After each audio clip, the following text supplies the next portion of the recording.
Everybody, welcome back to our penultimate panel, which is entitled Interrogating Authority.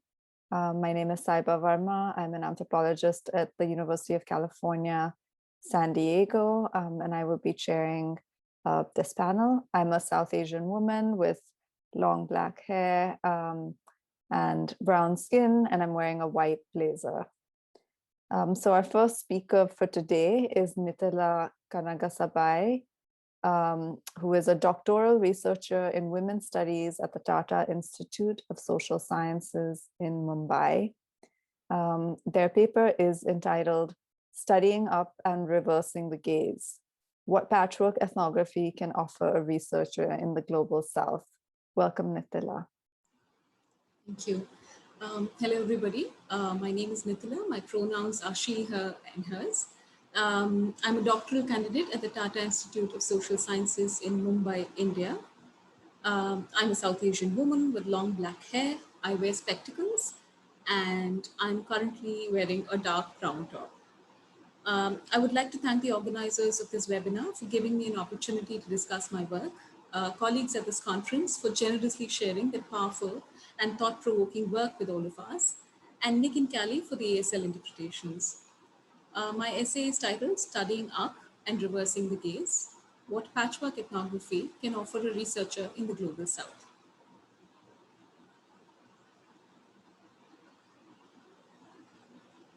The summer of 2020 posed various challenges for scholars across the world continuing to do fieldwork alongside national lockdowns and international travel restrictions.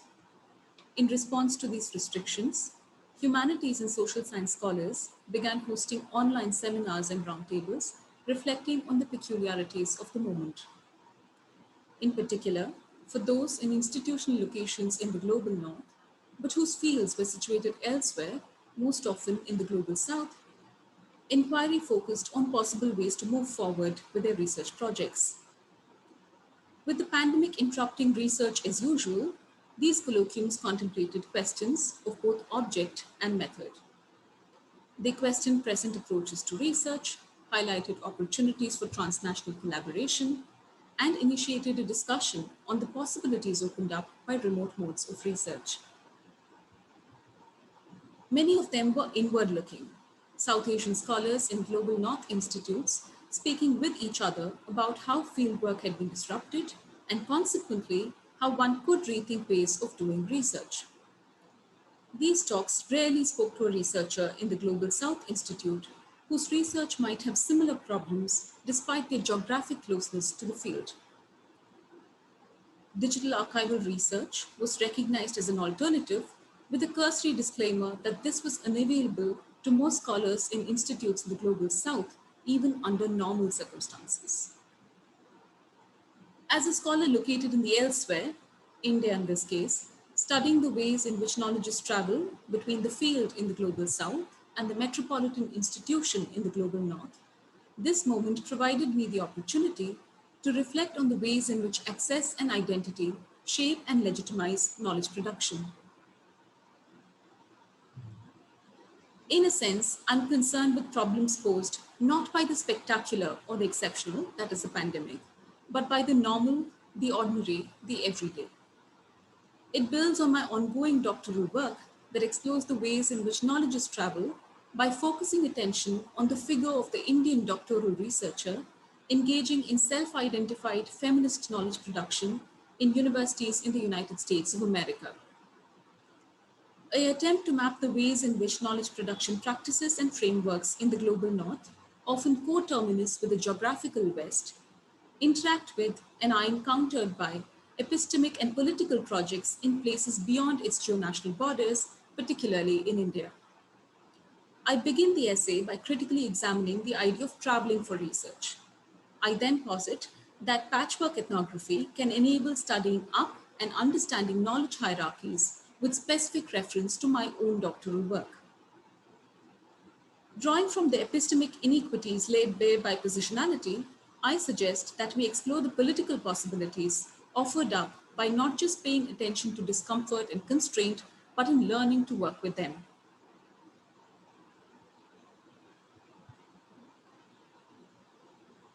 Knowledges are not abstract constructions. They emerge from socio-economic realities, embodied practices, and labor processes. Knowledges get produced, commodified, and restructured along market lines within neoliberal globalization. Cindy Katz speaks of the Flanner academic to prompt questions on and problematize the politics of knowledge making. What is theory? Who is a theorist? Who gets to travel and make knowledges? Who is an expert and on what? She insists that even projects which are framed as co-production of knowledge within feminist transnational praxis need troubling. Additionally, due to their colonial histories, places like India have a long and fraught history of being studied from afar. Colonial knowledge production practices rendered space into territory and have historically contributed to the centralization of knowledge in the imperial metropole and enabled rule at a distance. While there's a multitude of work on transnational feminist knowledge, particularly with respect to cross-border collaborations between South Asia and the US, almost all of it is produced by academics located in US universities, either as tenured faculty or as doctoral students. Much of this work is predicated upon the access these scholars have to stakeholders in both countries, which is dependent on the predominantly one-way flow of gaze and theory. Questions are articulated differently, methodologies of research modified, and the ontology of the field significantly altered when one attempts transnational work from an other location. Seldom has there been work about them or their knowledge production practices from the perspective of those who produce scholarship from within universities in the global south. Hemmings reminds us that which story one tells about the past is always motivated by the position one occupies or wishes to occupy in the present. I argue that the metaphor can extend beyond the temporal and into the spatial. Which story gets told is dependent upon where one tells it from. Would studying peers pursuing doctoral studies in a university in the US constitute a project of studying up? Or would it be more a case of studying sideways? I consciously frame this as an exercise in studying up, since the American university continues to a large extent, set the agenda for higher education elsewhere. Also, the idea that a tertiary degree from the West, particularly from the US, is better or more valuable than one from India has moved from a space of public discourse into the Indian state's reimagining of the future of higher education. It is in this context that I place early career scholars in the US university who, due to their location and training, become more legible within academic networks of power, and due to historical and structural factors, seem to have better access to resources like archival material, knowledge guarded by copyright regimes, and the funds required to pursue research, among other things.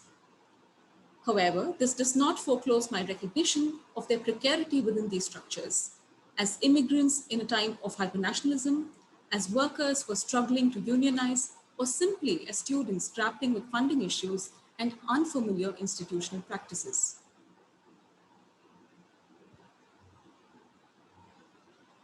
Studying up, then, is not simply a methodological intervention, but also an ethical one.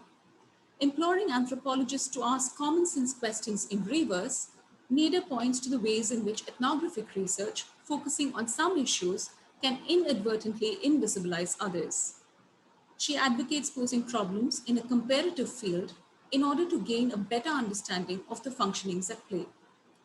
Starting with the premise that studying up entails studying the elite, I conceive of the elite status of my interlocutors not as an always already, but as a doing, a becoming, and approach my interlocutors with an inquisitorial rather than adversarial stance to study the workings of power, reading their status as the result of a combination of discursive factors and not as an unproblematic given.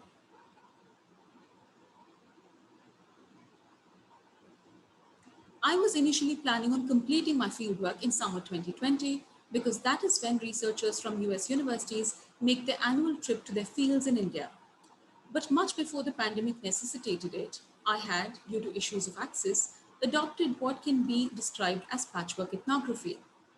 For months, I wrote to mentors, friends, and acquaintances, requesting them to connect me to prospective interlocutors. I DM'd and emailed doctoral candidates I have followed in social media. I sent my abstract via email and sought Skype interviews with them. I scoured Twitter and Facebook for references to application and visa processes, fieldwork, and travel between home and the university. I also, so to speak, opened up my research field to include academic conferences, research publications, and speaking to feminist scholars who have recently completed their doctoral studies in the US and are now back in India to be able to situate the study. I then read these fragments of data not against a fixed frame of reference, but through one another. Dissatisfied with the critical and philosophical uses of the optical metaphor of reflection, which does little to disrupt representational claims about objects held at a distance, Karen Barad advocates diffraction, which entails, and I quote, marking differences from within and as part of an entangled state, end quote. Engaging with these fragments resists fixity, holism, and certainty, and draws attention to the always already fluid, composite, and contested nature of knowledge. In reading diffractively, I look upon knowledge practices as not merely generative of material consequences, but as inherently material engagements that make and remake the world. I chose to do this because this was one of the few options I had of studying research practices and cultures in translation between the field in India and the university in the US. While I could have applied for a grant that facilitated my travel to and stay in a university in the US and hoped that I was found worthy of it, to me, the distance afforded me a point of view that was unlikely and generative. This is not a positivist valorization of distance to ensure objectivity. Rather, it toys with the question, if the global south, especially India, has for long been studied from afar, given its colonial history, what knowledge can reversing the gaze from a distance produce? In a cataclysmic year in which public space and presence have been endlessly reconfigured, I use my experience of researching from afar as a global south scholar to think through the correlations between our embodied existence and our mediated selves. Locating myself within an ongoing tradition of feminist troubling of the taken for granted in research, I inquire if unconditionally favoring closeness, transparency, and accessibility is indeed desirable. Accepting the impossibility of closeness and consciously disavowing a lofty vantage point, I settle instead for a flat two-dimensional image, a thin description, a view from afar, which draws attention to the mutability and incompleteness of data, while also opening up questions of what is rendered possible or impossible within research and how this is related to questions of location within uneven geographies.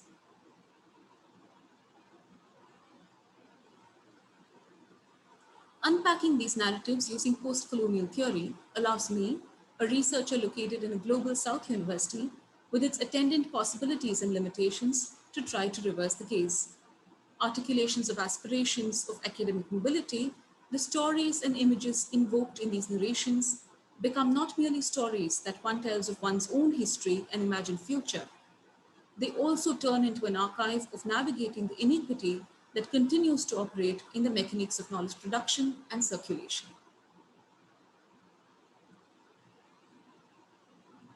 This kind of work is often deemed impossible, or at the very least impractical, given one's location within a global South university and the inability to travel to the field in the global North. The pandemic has allowed for a reimagining of research methods, with scholars emphasizing the generative possibilities of studying from afar, of thin description, of scavenger and patchwork methods. Methods that are not just familiar, but also necessary for those of us in universities in the global South seeking to do work in fields elsewhere. What if one begins to consider these methods not simply as analytic failures or even provisional substitutes, but as methodological counterpoints, as unlikely places from which to tell new stories? Thank you. Thank you so much, Nitila, for all that kind of attention to multiple positionalities, and really appreciated it. Our next speaker is Ashwin Verghese. Ashwin is a PhD research scholar in sociology at the School of Liberal Studies at Ambedkar University in Delhi. He holds a master's degree in English literature and sociology and has previously worked as a research assistant to legislators at Rajiv Gandhi Institute for Contemporary Studies in Delhi. His doctoral work focuses on the study of power relations in the political economy and everyday of police stations in India. We're really excited to have Ashwin here. Their paper is entitled Disruptions as the Norm, Restricted Access and Patchwork Ethnography in Police Stations in India. Welcome, Ashwin. Thank you. Thank you so much for having me. I'm a South Asian, South Indian man with short black hair and beard, and I'm wearing round spectacles and a maroon kurta. I'm very excited to be part of this excellent webinar and such timely discussions. Um, the Patchwork Ethnography Manifesto was shared with me by my supervisor, and we have discussed how relevant the framework is to not only my doctoral fieldwork, but ethnography in general. In the time allotted to me, I would like to begin with a brief overview of ethnography in India, then draw from my doctoral study, reflecting on questions of disruption and restrictions, and end by noting a crucial relationship between patchwork and questions of access that may offer a framework through which we may talk back to ethnography. Traditional ethnographic fieldwork conducted to understand the point of view and everyday lives of native others had power relations overdetermined by global political economy embedded in its methodology. In countries like India, anthropology and sociology emerged as the epistemic tool for colonial governance, emerging to, I quote, serve the missionary and administrative interests of the colonial rulers, unquote. Its history in India has been divided broadly into three phases: colonial, nationalist, and now global or post nationalist. The colonial phase used these disciplines to study native society to govern or exploit better. The nationalist phase was driven by the need to create a language to capture the cultural and civilizational uniqueness of India, and had at the heart of it the theoretical model of the field view, combining participant observation with the study of castes, religion, and family within micro settlements such as villages. This was the institutionalized and dominant model, also referred to as the Srinivas model, after the sociologist M.N. Srinivas, who popularized it. Fieldwork, predominantly ethnographic, in the Malinowskian tradition has been imbibed within the discipline of sociology in India. What some have termed the new global or post-nationalist phase has been significantly about a diversification of the field from village to other social systems, including agrarian, industrial, urban, ethnic communities, etc. A concomitant transition has been in the focus of the study from the other to the self in the other to the other itself, to the self itself, sorry. Emerging through village studies in India, traditional ethnography was deployed to study other cultures of tribes and lower castes by predominantly upper caste, non tribal researchers, eschewing any analytical reflection on disruptions in fieldwork, as the researcher was never assumed to be integrated with the research within the scope of research. Ethnographies now, however, have moved beyond sociology and anthropology in India. As a method, it has been increasingly been adopted by social sciences, moving beyond sociology and cultural anthropology to political science, development studies, urban studies, global studies, departments of law and governance, etc. In this diversification of the field, ethnography has been used as a method to study diverse subjects like village systems, ethnic communities, professional groups, social communities, formal organizations, state institutions, etc. The diversification of fields is what I look at as the crucial marker of what makes way for conceptualization of patchwork ethnography. The framework of patchwork ethnography, embedding the disruptions that form the life of a researcher, allows us to integrate the everyday of the researcher into the everyday of the field, thereby offering new subjects and transforming researcher researched binaries. An important critique of the participant observation method has been built on exploring the difference between experience and lived experience. That is, can a participant observer sample the lives of the subject and, based on that experience, theorize about its many components? Is the researcher's experience an articulation of the lived experience of the subject? Is it the experience of being a subject or about a subject? Is there a democratic imagination of ethnography? Are the people involved in research subjects, participants, or collaborators? By embedding the researcher in the ethnographic study, patchwork ethnography may offer a framework to talk back to traditional ethnography and interrogate the embedded power relations and political economy of the method. As the manifesto states, that even before the pandemic, traditional fieldwork was in trouble. Ethnographers have been interrogating truisms like the separation of the field and home, gendered assumptions of the always available fieldworker. Feminist and decolonial critics have demanded rethinking of fieldwork as a long term study in faraway places, which the pandemic has made more difficult. The manifesto notes that, I quote, the methodological innovation of patchwork ethnography reconceptualizes research as working with rather than against the gaps, constraints, partial knowledge, and diverse commitments that characterize all knowledge production, unquote.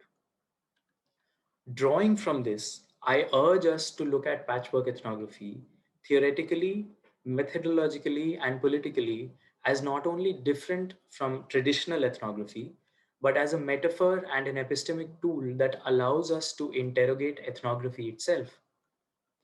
This is more readily evident when we connect the metaphor of patchwork with questions of access, which in some fields is necessarily restricted. I draw from my doctoral fieldwork in police stations in the states of Kerala and Delhi in India, offering examples of fields with restricted access. Relying upon my residential history in Delhi and kinship networks in Kerala, I negotiated access to the police stations and secured basic material conditions that facilitated my fieldwork. Officially, I was allowed access to the police stations for up to 20 hours a week to observe interactions only in the public wing of the police station.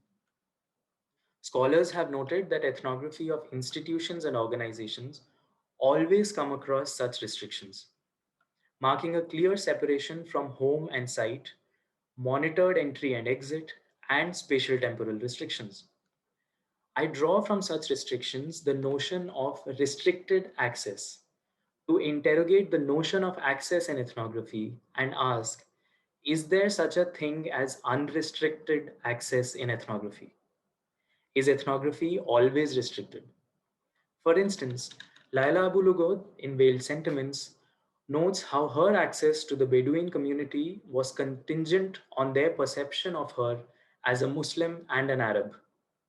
Moreover, she notes how, being a woman, her access to the women's world was much more seamless than that to the men's world, which in turn defined her fieldwork. It is evident that such characteristics of the researcher's social location define their access to their field and their participants. Noting restrictions also urges us to critically look at what facilitates our access. In Kerala, having maternal family and kinship networks in the jurisdiction of the station led to the personnel looking at me as culturally similar to them. Discussions over tea breaks with male personnel offered insights into the informal discussions among them in the station.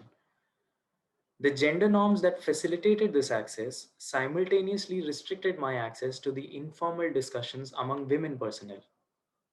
In Delhi, on the other hand, being identified as a Malayali or Keralite led to me being identified as culturally different. Additionally, general suspicion towards researchers and students added to disruptions and restrictions in Delhi, where conversations in general were mostly formal. These aspects are conventionally discussed under rapport building. Scholars have spoken about moments that act as key events that gave them access to the world of their subjects. By focusing on patchwork, disruptions, and restrictions, we may be able to critically look at ethnography and negotiating access as not gaining entry into the world of the participants, which we perhaps never do, but rather as episodic observations conditioned by the nature of access. Both disruptions and restrictions are always already embedded in the ethnographic method, but may become apparent only with relevant theorizations which embed the researcher in the study. Some routine disruptions in my fieldwork were caused by procedures associated with funding related paperwork, requiring me to go back to my university in Delhi every 2 months, and academic obligations of presenting in conferences, necessitating several breaks from fieldwork. Other disruptions were exceptional. For instance, in December 2019, the Government of India enacted the Citizenship Amendment Act, which led to widespread anti government agitations across the country. With the police being deployed to control and counter such agitations, my Delhi fieldwork was further disrupted, not only in terms of physical access, but also in the dynamics that were formed through rapport building, as these agitations were predominantly led by university students, adding to the suspicion of researchers among the personnel. This disruption had a bearing on my analysis of policing as well. While discussing this with my supervisor, we realized that the police site is a site of perpetual disruption, where ethnography cannot be anything but a patchwork. Contradictorily, a fundamental task of the state police is to control social, political disruptions and insecurity. While the state, especially the capitalist, liberal, now neoliberal state, is itself the cause of these disruptions and insecurity. These disruptions and conditions of restriction are conventionally weeded out in the writing of ethnography. Frameworks like patchwork ethnography, in the metaphor it invokes, urges us to critically look at the processes of selecting, omitting, and editing the observations that make up ethnographic descriptions. Interrogating the reasons behind disruptions and restrictions also allows us to explore the functioning of power relations and authority. It is not enough to ask what caused disruption or what led to restrictions, but also why. In conclusion, therefore, I wish to urge that we look at disruptions in ethnography caused by personal, political, cultural obligations, conditions of labor and employment, precarity, etc., as not exceptions but the norm.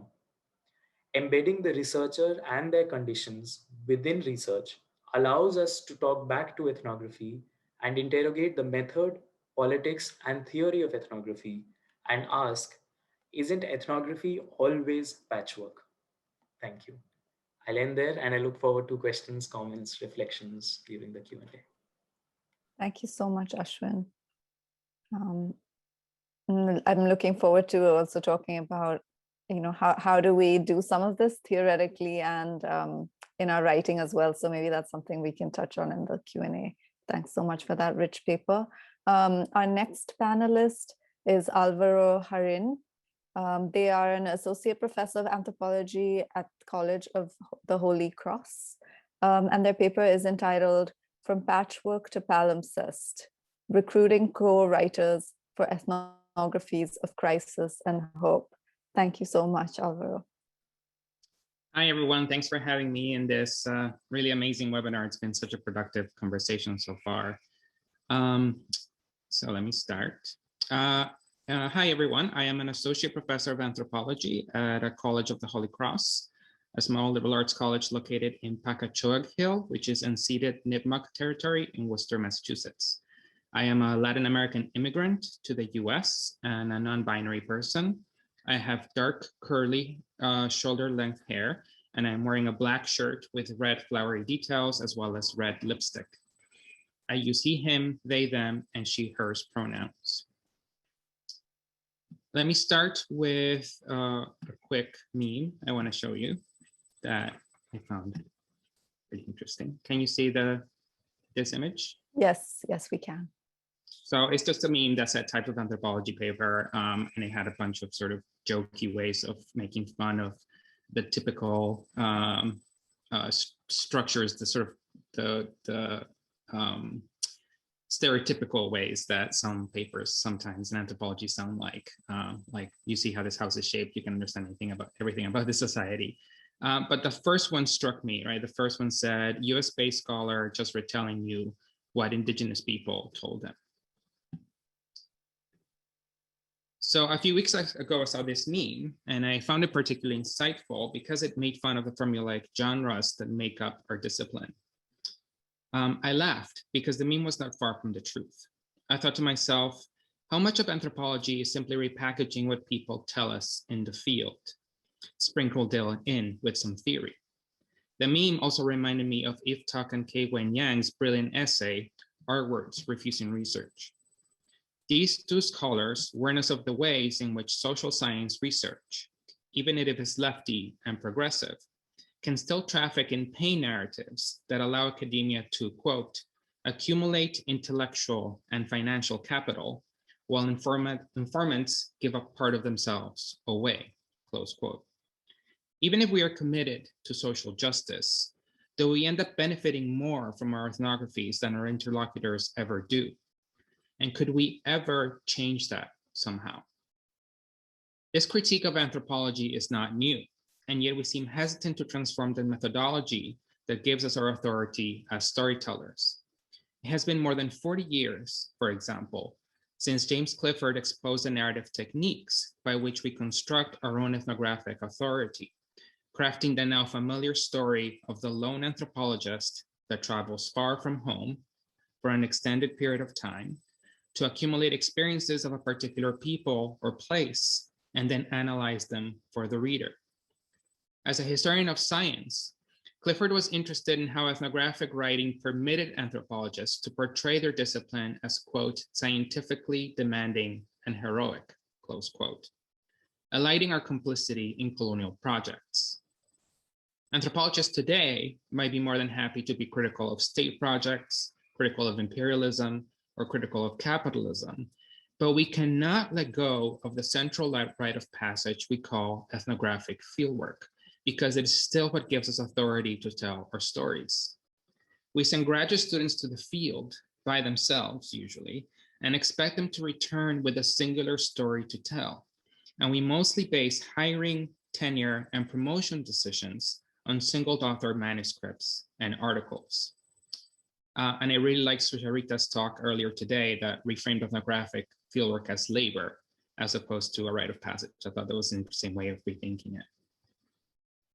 More tellingly, we do not encourage anthropologists to collaborate with interlocutors or provide them a space to write their own stories and their own theoretical analysis of their lives. To do so, we seem to believe, would be to lose empiricism or analytical depth. And yet, what makes our knowledge production so much more valuable than the knowledge production of our interlocutors? We have the training, yes, but why is collaboration with our interlocutors actively discouraged, as if they were unable to speak, subalterns caught in webs of representation, not of their own making? We quote our interlocutors extensively, of course, but we do it in order to craft our own narratives and to do our own analysis. By foreclosing even the possibility of closer intellectual collaborations with our interlocutors, we can reassert the self-bigotry of epistemic violence, sending the message that their voices are not as authoritative or qualified as ours.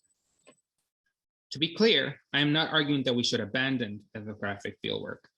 I agree with Anand Pandian in that in today's unstable and unequal world, anthropology is possibly more urgent than ever before, because it can rise to, quote, the challenges of seeing and thinking beyond the profound fissures and limits of the present, close quote. Radical ethnographies of our current crises can absolutely become linchpins for hope and for social change. But in order to craft those radical ethnographies, we need to question the overriding dynamic where US-based or European-based academics are simply the observers and people elsewhere are simply the objects of observation, reproducing problematic power dynamics where the global North gets to tell stories about the global South. And this is not to raise the amazing work being done by anthropologists located in the global South, but the reality, right, is that the existing power dynamics mean that scholars located in the global South get cited less than scholars located in the global North. And we can talk about that. And the other two papers in this panel speak to that as well. And as Maya Berry, Claudia Chavez Arguelles, Shania Cordes, Sarah Ihmoud, and Elizabeth Vasquez Estrada argue in an excellent article in The Cultural Anthropologist, the supposedly neutral anthropological observer is usually coded as male, silencing the embodied experiences of women of color anthropologists and or queer of color anthropologists, for whom the field is crisscrossed by complex dynamics of gendered and racialized violence. And again, feminist anthropology has long been interested in undoing this kind of gendered picture of what the anthropologist is like. And I think it's not a coincidence that most of the scholars in this two-day webinar are women identified.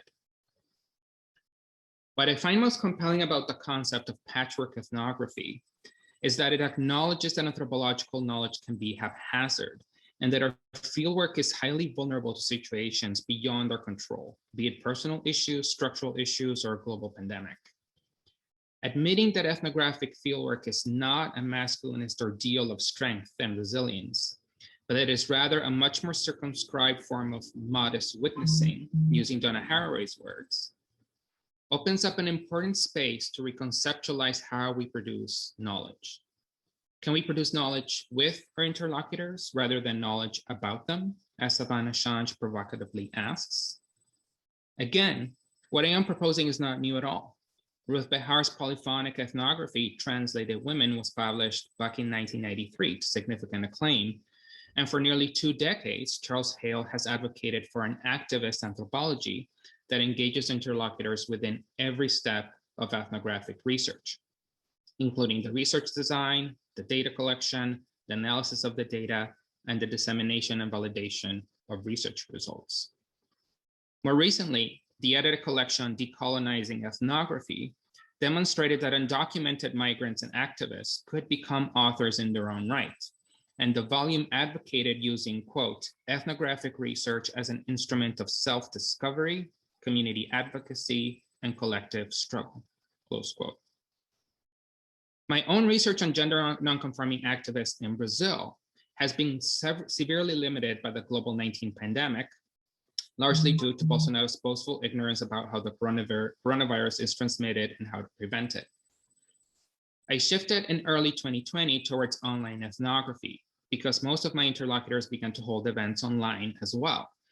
This shift to online discussions exposed me to how some of these interlocutors were prolific writers in websites like Medium, and to all the amazing ways that activists were theorizing their own experiences and the society they live in. I had been so preoccupied with my own theorization of social change in Brazil that I had remained blind to the vibrant intellectual community that was already doing much of that work, but mostly outside of traditional academic publications. Structurally, the societal marginalization of trans and travesti activists affected the reach of their writing and limited their audience. But they had begun a campaign urging academics to cite their work and help amplify their voices. Additionally, several of my interlocutors pushed back against the idea that social scientists should get to write about their lives in the first place. How much harm, they asked, has been done by cisgender theorists that have reduced the transgender or non-binary experience to an exotic otherness, a curiosity to be analyzed and dissected? Within medical discourse, there is a very long history of pigeonholing anyone who is gender nonconforming within medical categories that are legible not to people themselves, but to doctors. Anthropology has not necessarily done much better. Ewan Toll and Lynn Murray Morgan argue that in the quest to find third genders to critique Western sexual dimorphism, anthropologists have romanticized or simplified the complexities behind gender nonconforming subjectivities around the world. Even an umbrella term like transgender cannot be uncritically applied around the world, as the transgender category brings its own conceptual baggage. As Aniruddha Dutta, an anthropologist, discovered after prolonged conversations with Raina Roy, a South Asian activist.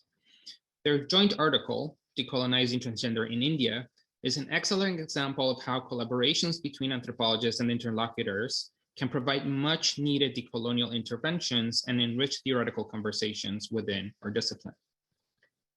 I use the term gender nonconforming for my interlocutors because travesti Brazilians also feel that the term transgender erases aspect of their identity, but other of my interlocutors do identify as trans. My interlocutors are also coming up with their own creative umbrella terms for anyone who is gender nonconforming, such as transvestigenere, a term that just arose in the last few years. Collaborating with them has meant rethinking my place as an author and my place as someone who coins terms to describe their lives. Instead, I focus on translating and contextualizing their reading work for new audiences, still doing my own theorizing, of course, but running it by them to validate my insights. Knowledge making becomes a two-way street, and treating my interlocutors as scholar activists can review my ethnographic writing, has helped bring stronger ties and has opened up new dialogues. It has also made it easier to write at a distance, and it has pushed me to make my writing more accessible. So often anthropology seems to be mired in its own debates that we lose sight of how to make our work mean something to non-anthropologists. I disagree with the critique that this would somehow water down analysis. My interlocutors are sharp thinkers who regularly use complex terms, but they also write in ways that average Brazilians can relate to. Just a quick example, my interlocutors are fond of the phrase necropolitics of the state to describe state violence, particularly against trans bodies and gender nonconforming bodies, because it makes sense to them, and it is a term that resonates powerfully with their audiences in Brazil. I think what I have learned the most from my interlocutors is the ability to reach audiences beyond academia. As intellectuals, these scholar activists, of course, have their own political commitments. In his ethnography of Yao scholars in China, Other Chinas, Ralph Litzinger warns us that we cannot assume that intellectuals are, quote, unproblematically speaking for a clearly defined constituency, close quote. Yet even as we remain aware of the limitations of working with scholar activists with their own agendas, we have much to gain by creating a dialogue where we are asked to put our own political and intellectual commitments on the line, combining activism with scholarship. One of the main reasons we do not want to give up our sole authorship of ethnographic monographs is that we believe only anthropologists can provide the etic perspective and the thick description that in Geertzian fashion will differentiate a wink from an eye twitch. But as John Jackson reminds us in Thin Ethnography, we fetishize an idealized thickness of thick ethnography that may simply no longer be feasible in a world where interlocutors are quite skeptical of traditional anthropological research and can easily access and comment on the work done by anthropologists. They are demanding we do our research in new, more equitable ways, and we need to stop for a moment and listen. Thank you, and I'd love to hear some questions on this. Thank you so much, Alvaro, and thank you for also raising the question of writing so thoughtfully in your paper. So we have some time for Q&A now. Just a reminder to our attendees, if you would like to ask a question, please use the Q&A box. We will not be able to hear you if you raise your hand. So please feel free to ask questions or comments in the Q&A box. If it's okay, I would just like to ask a question and maybe hear from all the panelists just about, how do you think theoretically about some of these disruptions or restrictions that you've all talked about? Maybe you could share, because I know Ashwin and Nitila, both of you are actually in the process of writing. So how are you actually writing these disruptions? Are there other texts or scholars or writers that you've found inspiring or helpful, who've given you courage to take certain kinds of risks, or to experiment with your writing in particular ways. So I'm really interested in how we actually disrupt both ethnographic theory as well as ethnographic writing. So just if anyone would like to address that.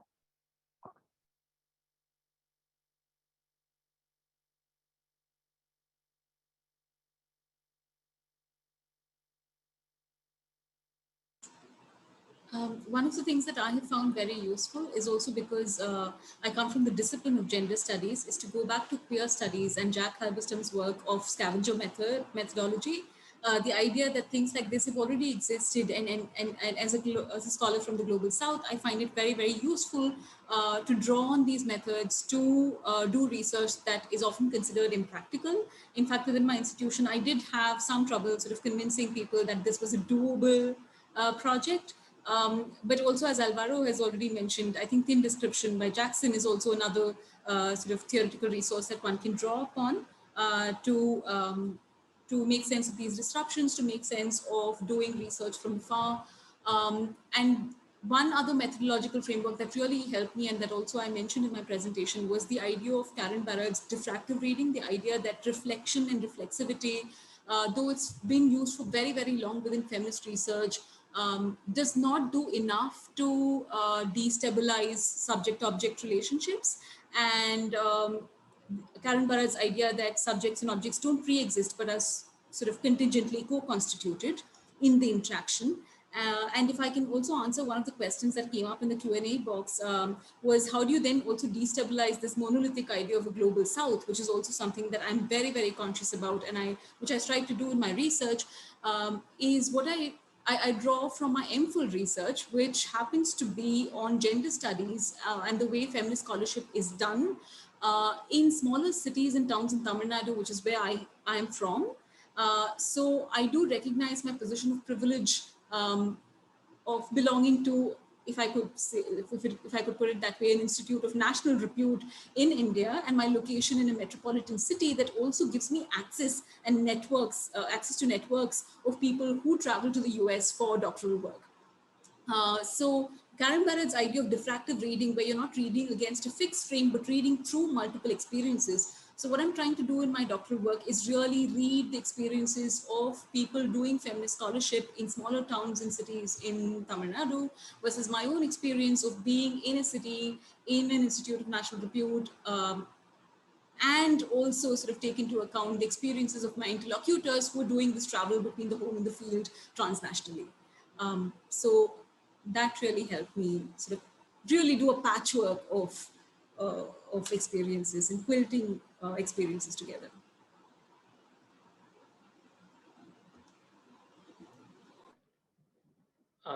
Immediately, I can think of two works that have actually helped me quite a lot in thinking about patchwork, thinking about disruptions and restrictions. Um, is one Dorothy Smith on institutional ethnography, where she starts by talking about recognizing the standpoint of the researcher and how the researcher sort of enters the field to learn or know more about what are the ruling relations and how their own access positions are conditioned to how they experience the overall your field and your site. Another recent article that my supervisor shared with me was by Ghassan Mosavi on bad feelings, on trauma, non-linear time, accidental encounters in the field, where they talk about how the researcher's experience may evoke certain kinds of trauma when they're doing research in certain triggering environments, non-traumatic environments. How do you encounter those aspects? How do you bring those aspects within your methodological framework? So the idea of including bad feelings, how the researcher feels, how there are so many moments where, especially criminology researchers have spoken about, when working with the police to gain acceptance among in the eyes of the personnel, they restrict sort of their own political views. They hide their political views. They control their movements in such a way that they appear acceptable to their participants. The bad feeling framework, disruptions, restrictions really sort of make space for all of these to come about in the methodology section of our writing, more so about how we negotiate access. So, and how those negotiated conditional access defines our perceptions, our episodic observations, our encounters in the field, and how that really makes way for our perceptions of what the field really is about. Yeah, I would just add that there's what inspires me is a lot of people doing really amazing decolonial work. I think the somebody mentioned earlier, the panel Let Anthropology Burn was kind of a moment for me where I began to question a lot of my assumptions about what anthropology could do. And a lot of scholars are saying we really, really need to think about how to decolonize the discipline in a much more deeper way. And there's some assumptions that we still carry with us from the colonial era of doing anthropology that we haven't been willing to let go. So reading those anthropologists that were part of the panel, like Savannah Shange and Lucia Cantero, Jonathan Rosa, I think has helped me rethink my own writing and think about how to do the work differently. Thank you so much for sharing that. So there's another question which was addressed to Nitila, but I think Alvaro, you also touched on this. So feel free to respond, and Ashwin also, if you'd like to. From Sayan, he says, thank you so much, Nitila, for this very important work. Thinking along with you, I'm wondering how you also think of the politics of citation in your own work, even as you study up. Academic legibility often requires citations from the big university presses of the US, and often theory from the South does not circulate in the US or is relegated to area studies. Secondly, another site for study is perhaps the space of the conference itself, which is, and webinar, which we were talking about before the panel began as well. And how do we bring these conversations also, into these more legitimate spheres? So. Yeah, if I may go first. So that's something that I'm definitely thinking about as I'm writing. And sort of I go back to Alexander and Mohanty's idea that they argue in their work after looking at curricula of transnational feminism across the US, that what is perceived as global or transnational within a US university is often simply about the non-US, looked at from within state boundaries of the US and defined by its national interests. So even the curricula of transnational feminism is defined by US national interests. And one of the things that I constantly sort of, constantly came up in my discussions with my interlocutors was a very messy relationship that doctoral scholars shared with post-colonial and transnational, with the post-colonial and transnational canon, as it were. Where they had to cite certain scholars to become legible within their current context, but were also very, very familiar with, especially when it came to the question of caste, scholarship from within Global South institutes that they would rather cite.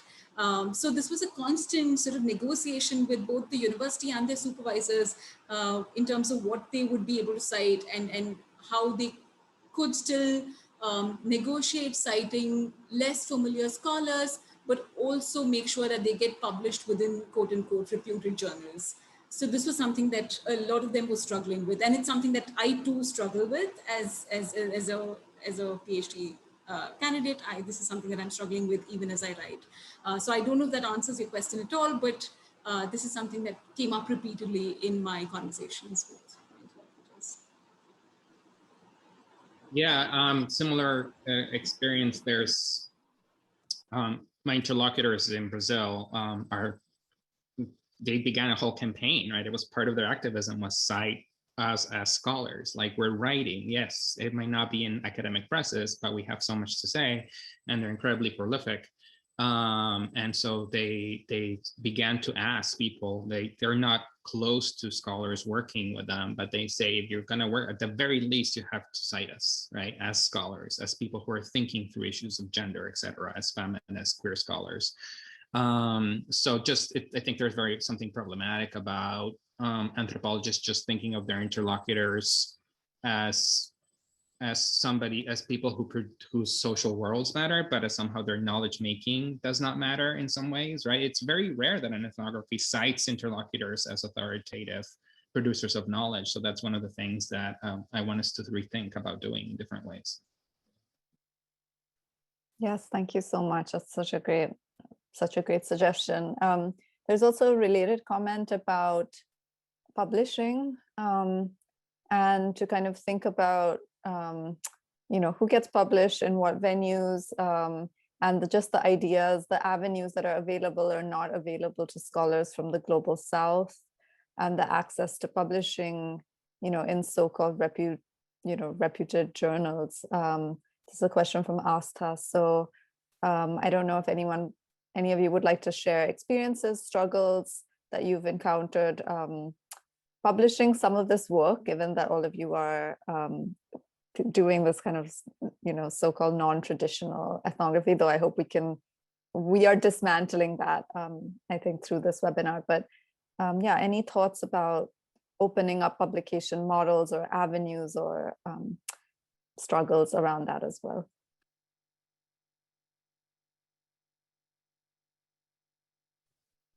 Yeah, I think this is where, particularly for tenured anthropologists, I have the amazing privilege of being tenured in the US.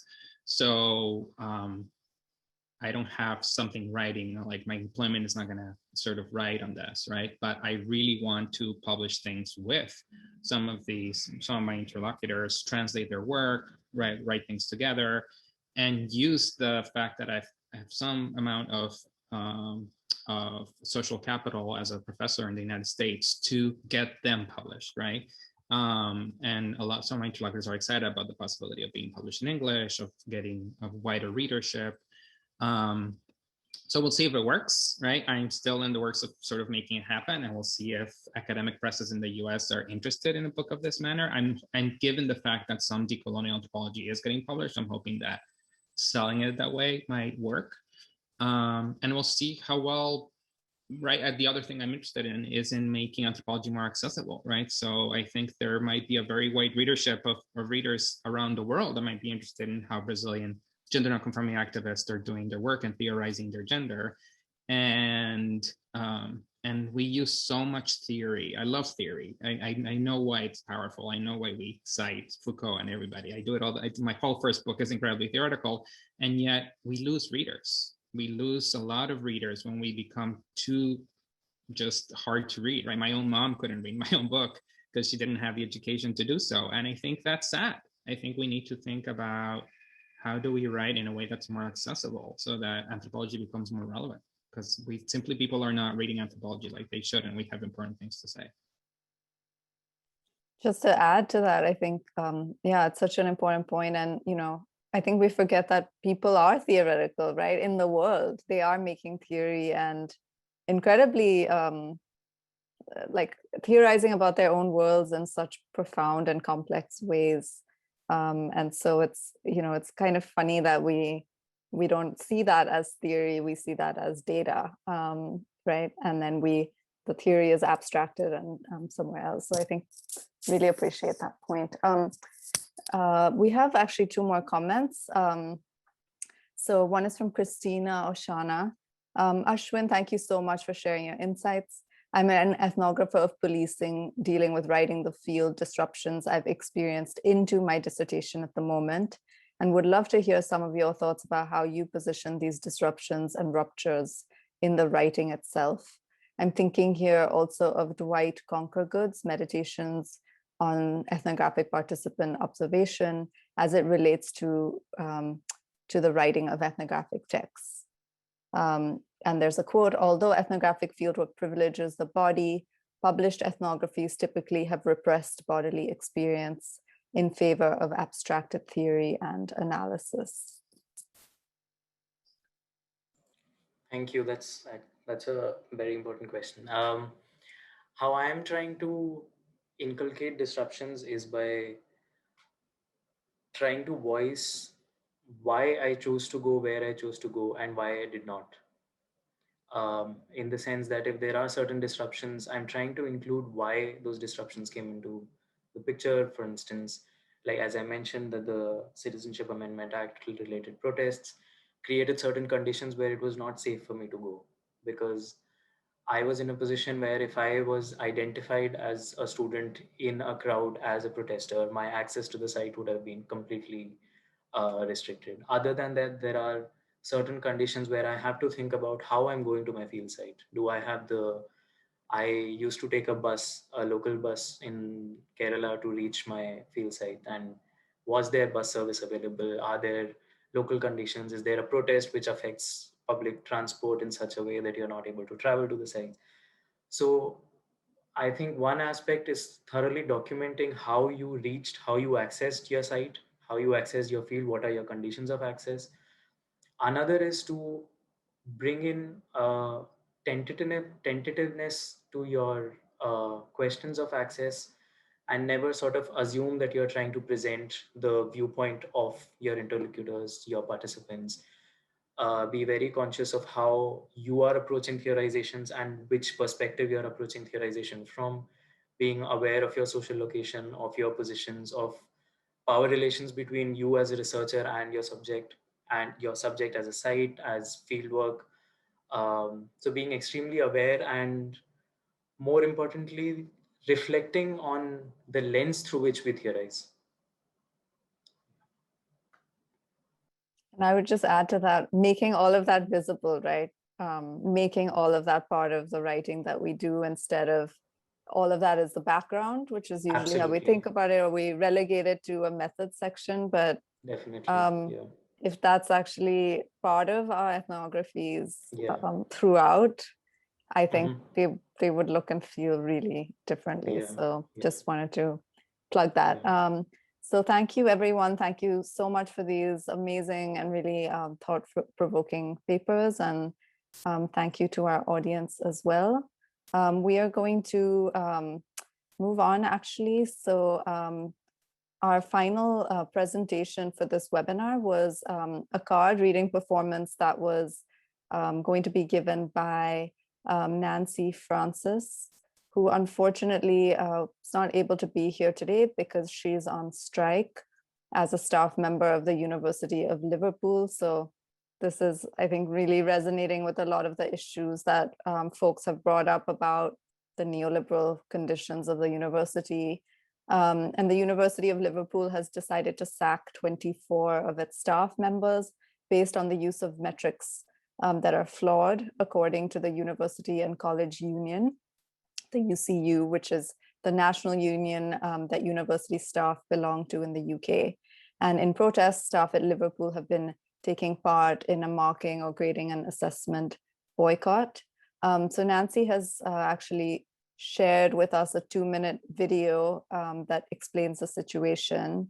And we wanted to play the video as an act of solidarity with those who are striking at the University of Liverpool. And we hope that the university will reconsider its layoff of staff and also pay the boycotting staff proper wages. So we hope you will stick around for this 2-minute video.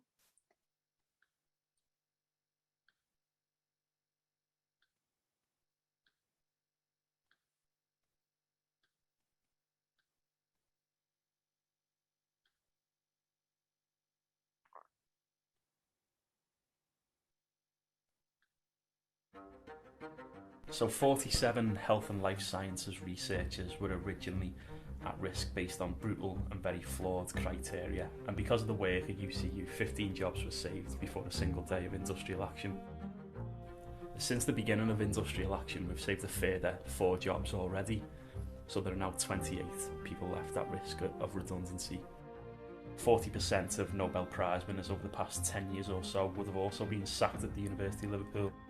This is the first attempt by a university to rank and yank staff, similar to practices you'd see in Amazon or Goldman Sachs or other big financial corporations, which is purely looking at staff and valuing their input based on the money that they generate for the organisation. Nobody at the university was ever told they would be expected to bring in this kind of money or face the sack. The university has bypassed its own procedures in relation to performance, but also the idea that these staff who are still at risk aren't performing is absolutely nonsense. There are world-leading researchers, there are brilliant teachers, and none of them have ever had any formal issues raised at any point over the past 5 years. Every year they've been told by their managers they're performing more than okay, often brilliantly. Managers who already have far too much power have now complete discretion to decide whose livelihood is at stake based on very questionable criteria. So we've had our highest ever ballot turnout and vote for strike action to fight against these redundancies. And the strike action so far has been huge. We're probably looking at one of the biggest strikes in the local area in the past 10 to 20 years. Since the beginning of the strike, that anger's only intensified as more and more people have been exposed to the human impact this is going to have. People being thrown onto a scrap heap essentially during a pandemic is absolutely despicable.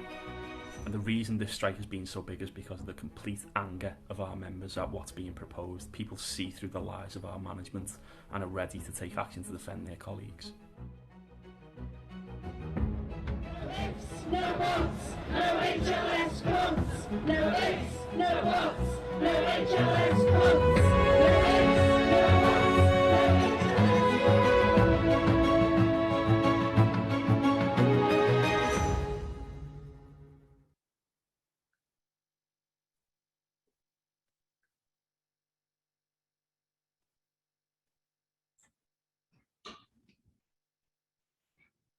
So on behalf of the conference organizers, Gyokje and I just wanted to really thank all of our amazing, wonderful, brave panelists over the last 2 days, and our really engaged audience as well. Thank you so much for all your comments over the last 2 days. I think they've really helped spark a lot of conversations and further directions. And there's so much to say about what we've heard over the last 2 days, but I personally have been really moved by the papers, by the ways in which they're pushing research in new directions, and particularly, I think, make the case that, you know, patchwork is not an aberration, it's not an exception, but it is the norm, right? It is what structures all of our research journeys, and so I hope that we can all feel a little less intimidated. I hope we can all be a little more brave in writing with those disruptions. And so, yes, so just wanted to thank everybody again. Gyokje and Chika, if you want to say anything. I'd also like to add that we're still in the beginning of this project and they're looking for ideas and looking for future collaborations. So please write to us at patchworkethnography@gmail.com and follow our website. We understand this fundamentally as a collaborative project that can only happen through collaboration and solidarity. So please be in touch and please follow our events and let us know what you think and share with us any other inspirations you might have as well. Thank you so much for being here. Chika, do you want to say something? Has been so bad, I fear. Yeah, but thank you, everyone. I'm going to keep it short. Thank you, everyone, for coming. And yes, thank you. A lot of you asked for the recording. I think she froze. So I think she was going to say that a lot of people asked for the recordings. We are going to edit the recordings and share them as quickly as possible, hopefully next week. Please let us know if you have trouble viewing them or if you have any trouble with access at all. We'll try to be quick, but there's a lot of material to go through. So yeah. Thank you. Thank you so much. And thank you to our interpreters as well, again, and everyone behind the scenes who helped put this together. Many thanks, everyone. Take care. We also want to especially acknowledge Katie Ulrich, who experienced some personal, who had some unfortunate personal experiences during the last 2 days, but who still stayed with us during the webinar, which I think we want to also say thank you, especially to Katie. Okay. Thank you, everyone. Thank you. Bye. Stay safe. Bye.